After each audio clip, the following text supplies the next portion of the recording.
Welcome to our channel. Today we how to install Square Appointments for automated booking workflows, detailed guide step by step clearly. Open your web browser and navigate to the Square website. Log into your Square account using your credentials. Once logged in, locate the Appointments tab in the dashboard. Click on Appointments to explore the features available. From the Appointments menu, select Settings. Ensure you have the online booking feature enabled.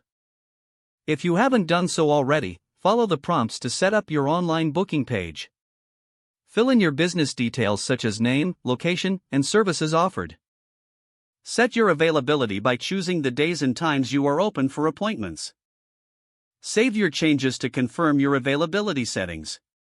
Next, navigate to the booking page section within the appointment settings.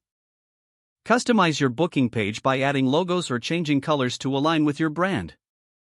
Once satisfied with your customization, click Save. Now, go to the Services section and create a new service or edit an existing one. Add necessary details such as service name, duration, price, and description.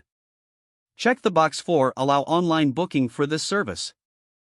Click Save to confirm the service details. Next, head to the Notifications section. Set up automated notifications for confirmation, reminders, and follow-ups. Customize the message templates to reflect your brand voice. Save all notification settings to activate them. Now return to the main Appointments dashboard. Click on Share your booking page to access your unique booking link. Copy this link for distribution on your website, social media, or emails. Test the booking process by clicking the link and scheduling an appointment yourself. Review the details of your test appointment to ensure everything functions correctly. Make any necessary adjustments to appointments or notifications based on your test. Your Square Appointments system is now fully set up for automated booking workflows. Monitor your appointments regularly to ensure a smooth client experience. If the page does not load, refresh the browser or try again in a private or incognito window. Don't forget to like this video and subscribe to our channel for more step-by-step tech guides.